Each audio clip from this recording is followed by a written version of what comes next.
जय हिंद दोस्तों। स्वागत है आपका द ट्रिक्स वर्ल्ड पर, जहां आपको मिलती है सरकारी नौकरी से जुड़ी महत्वपूर्ण जानकारियां।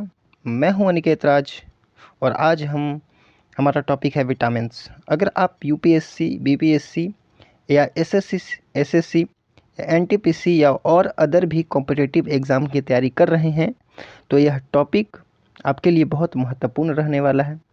आज हम बात करेंगे कि विटामिन्स होते क्या हैं, है ना। विटामिन्स के प्रकार और उनके कार्य के बारे में पढ़ेंगे। किन खाद्य पदार्थों में कौन सा विटामिन पाया जाता है वो पढ़ लेंगे, ठीक है ना। ये सब और इनकी कमी से कौन कौन सी रोग उत्पन्न होती है वो भी हम देखेंगे। देखिए, पता कॉम्पिटिटिव एग्ज़ाम के लिए संपूर्ण जानकारी आपको इस वीडियो में दी जाएगी, है ना। अगर ये वीडियो अगर आप देखते हैं ना तो ऐसा नहीं है कि कोई भी एग्ज़ाम में आप प्रश्न छोड़ के आएंगे, ऐसा बिल्कुल नहीं होने वाला है।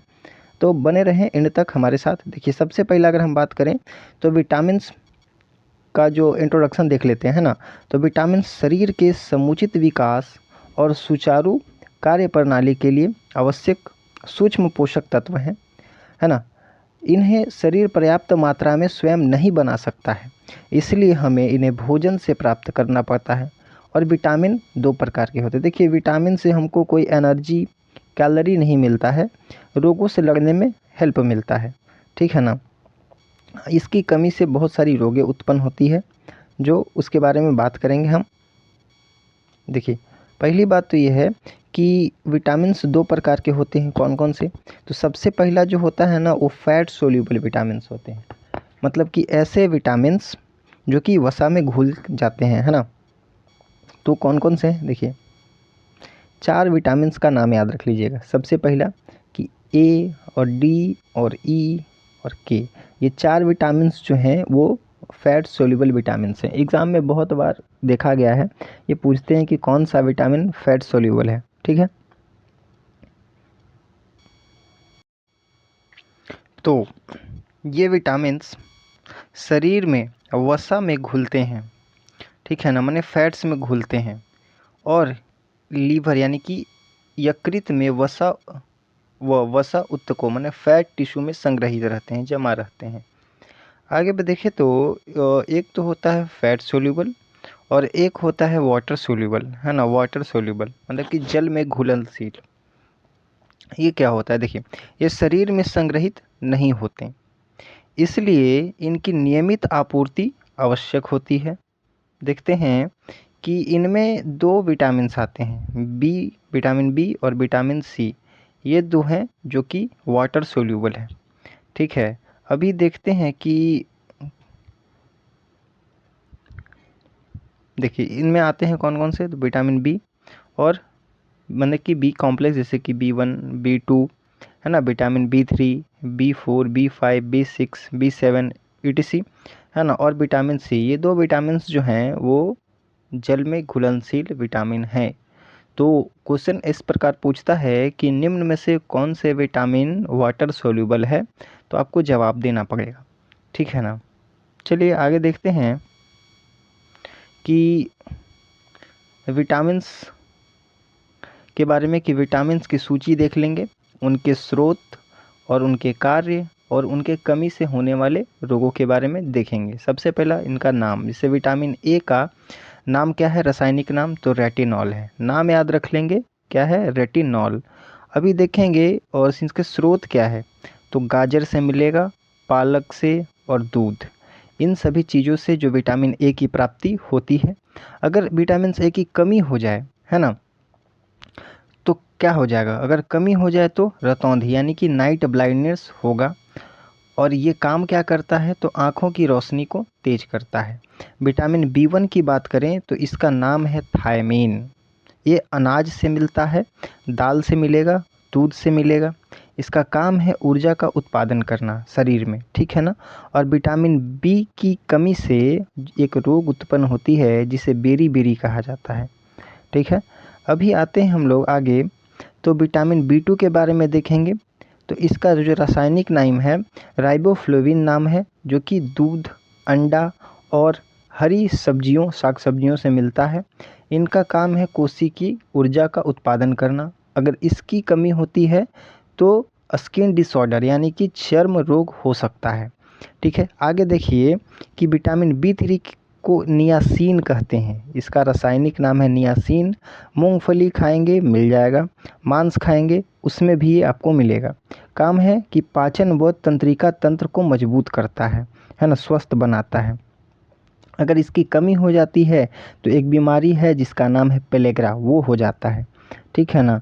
आगे देखेंगे कि विटामिन B5 है ना, B4 देखिए जो इम्पोर्टेंट है, जो एग्ज़ाम में बार बार पूछा गया है, बस वही यहाँ पर डाला गया है। ठीक है ना। विटामिन B5 के बारे में देखेंगे तो इसका जो रासायनिक नाम है पेंटोथेनिक एसिड कहा जाता है इसको। ठीक है। ये अंडा से, साबुत अनाज है ना, ये सब खाने से मिलेगा। हार्मोन के निर्माण के काम करता है ये, और इसकी कमी से थकान महसूस होती है। देखिए विटामिन B6, तो विटामिन B6 का नाम है पाइरोडॉक्सिन। केला और मछली में मिलेगा भरपूर मात्रा में। प्रोटीन के मेटाबॉलिक में काम करता है ये,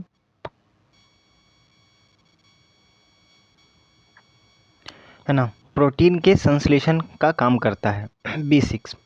इसकी कमी से एनीमिया नामक रोग उत्पन्न हो जाती है। ठीक है। आगे देखें, देखिए B7, विटामिन B7 का काम देख लेते हैं। रासायनिक नाम बायोटीन, मिलेगा कहाँ, तो अंडा और मूंगफली में। देखिए बाल व त्वचा के रंग पे प्रभाव डालता है। देखिए बाल के लिए बायोटीन, अगर बायोटीन आपके शरीर में अच्छा मात्रा में है B7 तो बाल बहुत अच्छा रहेगा, है ना, जो स्किन रहेगा वो भी बहुत अच्छा रहेगा। इसकी कमी से बाल झड़ने की समस्या देखी जाती है ना। B9 की बात करें तो इसको फॉलिक एसिड कहा जाता है, रासायनिक नाम है फॉलिक एसिड। ये हरी सब्जियों, संतरा, ये सब में मिल जाएगा। DNA निर्माण का काम करता है ये। ठीक है ना। इसकी कमी से जन्म दोष देखने को मिलेगा। विटामिन B12 की बात करें तो इसका रासायनिक नाम है जो साइनोकोबालामीन, है ना। अंडा और मांस ये सब से देखने को मिलेगा ये सब। और इसका काम है लाल रक्त कोशिकाओं को उत्पादन करना, है ना, बनाने में हेल्प करना, है ना। अगर इसकी कमी से तंत्रिका रोग उत्पन्न होता है। ठीक है। विटामिन C की बात करें तो इसका जो रासायनिक नाम एस्कॉर्बिक एसिड है, ये संतरा, नींबू ये सब में मिलेगा, मैंने खट्टे फलों में ज़्यादा मात्रा में मिलता है। इसका काम है इम्यूनिटी को बनाना, है ना, अच्छा करना, तंदुरुस्त करना। इसकी कमी से स्कर्वी रोग होती है। ठीक है। एक रोग होता है जिसका नाम है स्कर्वी। आगे देखें, देखिए एक आता है विटामिन D, इसका नाम जो है रासायनिक नाम कैल्सिफेरॉल। ये जो सूरज की रोशनी माने धूप, उसमें बहुत प्रचुर मात्रा में, और दूध, ये दोनों में कैल्सिफेरॉल आपको मिल जाएगा, यानी कि विटामिन D। इसका काम है हड्डियों को मजबूत करना, है ना। इसकी कमी से रिकेट्स हो जाता है, रिकेट्स नाम का एक रोग होता है, इसी के कमी से होता है, विटामिन D की कमी से। ये बहुत सारे एग्ज़ाम में इन सब के कारणों से होने वाले रोगों के बारे में पूछा जाता है ना। विटामिन E के बारे में बात करें तो इसका जो रासायनिक नाम वो टोकोफेरॉल है। ये आपको बादाम से मिल जाएगा, या सूर्यमुखी का जो बीज होता है उसमें ये भरपूर मात्रा में मिलता है विटामिन E। ओके।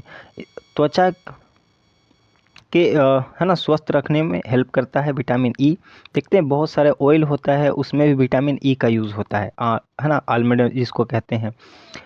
और फिर देखिए इस मांसपेशियों में कमजोरी होगी अगर इसकी कमी हो गई तो, है ना। विटामिन E की कमी से मांसपेशियों में कमजोरी आती है। ये लास्ट जो है वो विटामिन K, इसका जो रासायनिक नाम है वो है फिलोक्विनॉन। ये आपको पालक, गोभी ये सब में मिल जाएगा।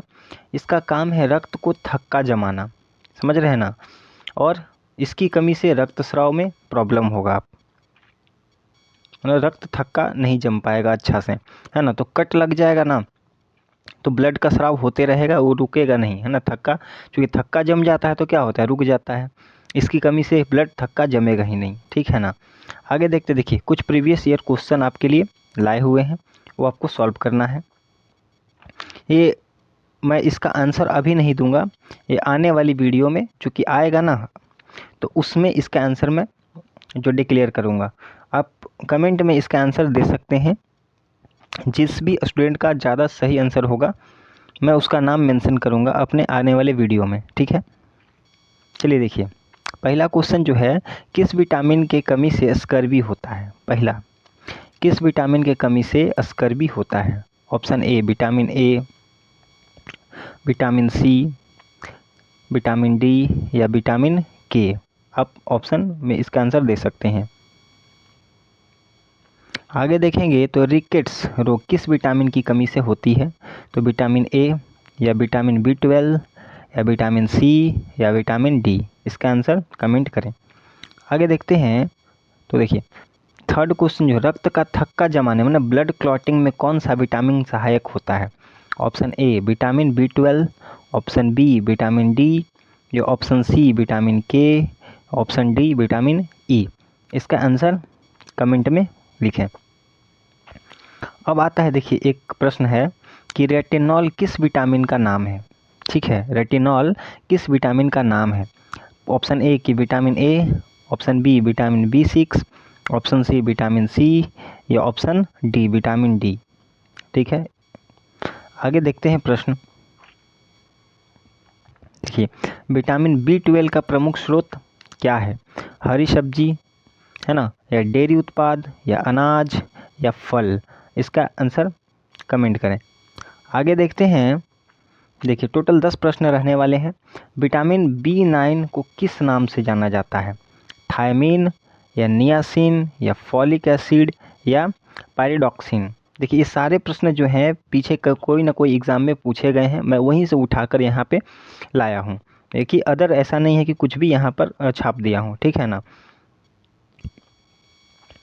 आगे 7 नंबर जो क्वेश्चन है वो देखिए, बेरी बेरी रोग किस विटामिन की कमी से होता है? विटामिन ए या विटामिन B2 या विटामिन B6 या डी विटामिन सी। ठीक है, अब आगे देखते हैं कि विटामिन ई का कार्य क्या है? त्वचा को स्वस्थ रखना, हड्डियों को मजबूत करना या सी रक्त का थक्का जमाना या डी पाचन क्रिया में सुधार करना। आंसर कमेंट में लिखें। स्कर्वी किस विटामिन की कमी से होता है? ठीक है ना, स्कर्वी कौन से विटामिन की कमी से होने वाली रोग है? विटामिन ए या option B vitamin D, option C vitamin C या ऑप्शन डी विटामिन ई। आगे देखते हैं 10 और लास्ट क्वेश्चन जो है, सूर्य के प्रकाश में कौन सी विटामिन प्राप्त होती है? विटामिन ए या विटामिन सी या विटामिन डी या विटामिन के। ठीक है, इसका आंसर आप कमेंट करिए। जो भी स्टूडेंट्स का सबसे ज़्यादा सही होगा आंसर, वो उसका मैं आने वाले अगले वीडियो में इसका जो आंसर डिक्लेयर करूँगा उसका नाम भी मैं मेंशन करूँगा। ठीक है, देखिए कुछ एडिशनल चीज़ भी मैं आपके लिए लाया हूँ, जैसे कि देखिए विटामिन हमारे शरीर में विकास, ऊर्जा, इम्यूनिटी और संपूर्ण स्वास्थ्य के लिए आवश्यक है।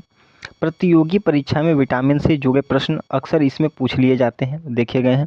जैसे इनके स्रोत से पूछे जाते हैं, कार्य से, कमी से होने वाले रोग अच्छी तरह से याद कर लेना चाहिए। जो अभी आपके इस वीडियो में जितने भी जानकारी दिए हैं, अगर वो आप देखते हैं तो एक भी प्रश्न पक्का उम्मीद के साथ कहता हूँ नहीं छूटेगा।